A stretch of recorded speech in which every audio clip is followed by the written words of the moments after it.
This car will get you to 60 miles an hour quicker than any other production car you can buy.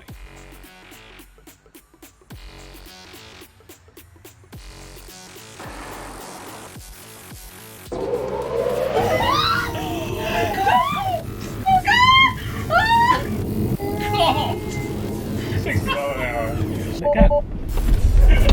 I wasn't ready for that. No, I've never experienced speed like, not even on planes. That was cheap. No, I've never. Oh God! Wasn't expecting that. Now I'm sure somebody somewhere is going to suggest a car that's quicker, but at these rates of acceleration, you're reaching the limits of tyre grip, and Tesla's managed to do that with a four-door family saloon, not an overpriced, old-fashioned petrol-powered supercar.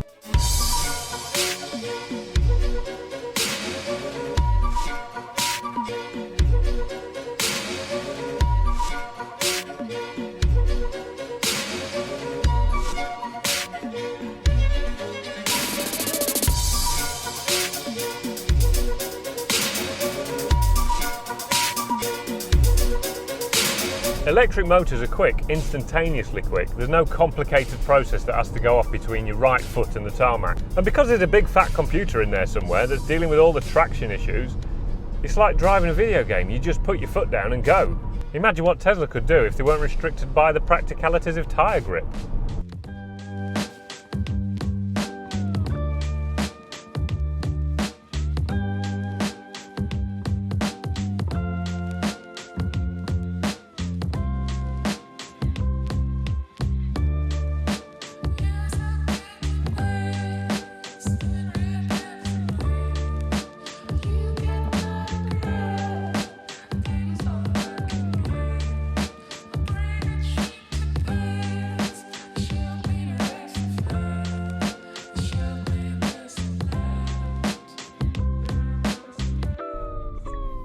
And it's not just quick in a straight line either. Because all of the weight is underneath your feet in the battery, it keeps the weight low, which means it's really stable in the corners.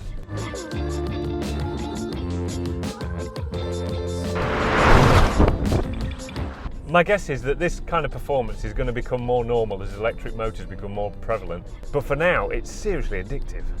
And if you've never experienced it, get yourself down to eVision and hire this car out.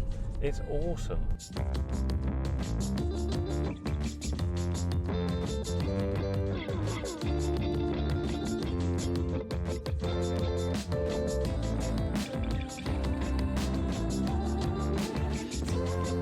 So anybody who doesn't know, this is Mr. Jonny Smith.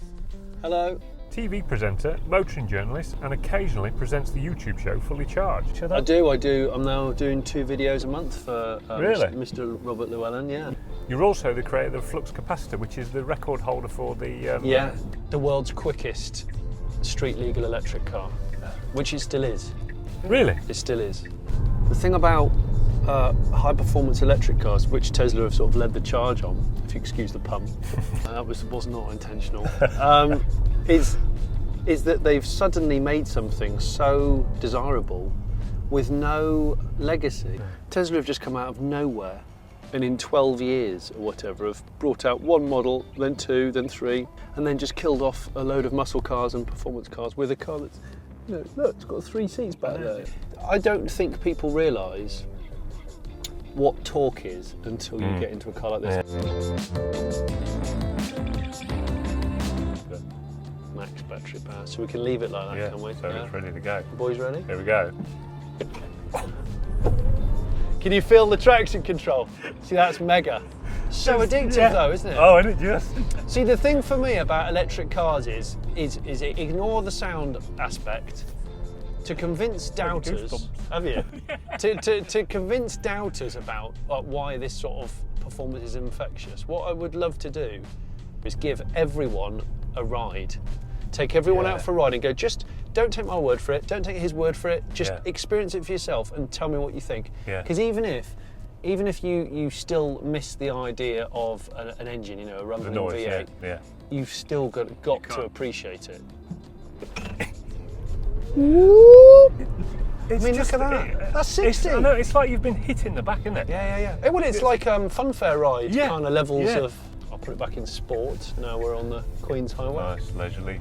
luxury car. Lovely. Along the lovely. highway. Yeah. Nice and quiet, refined. Yeah. If these cars are the future, then it looks like a lot of fun to me. And if it can save the planet, then even better. Right, I've just stopped for a little bit of a top-up, and I wanted to tell you about the autopilot on this Tesla. It's amazing how much concentration it takes to drive on the UK's motorways. I hadn't thought about it before because it's something we do all the time. It's something we're all used to doing all of the time.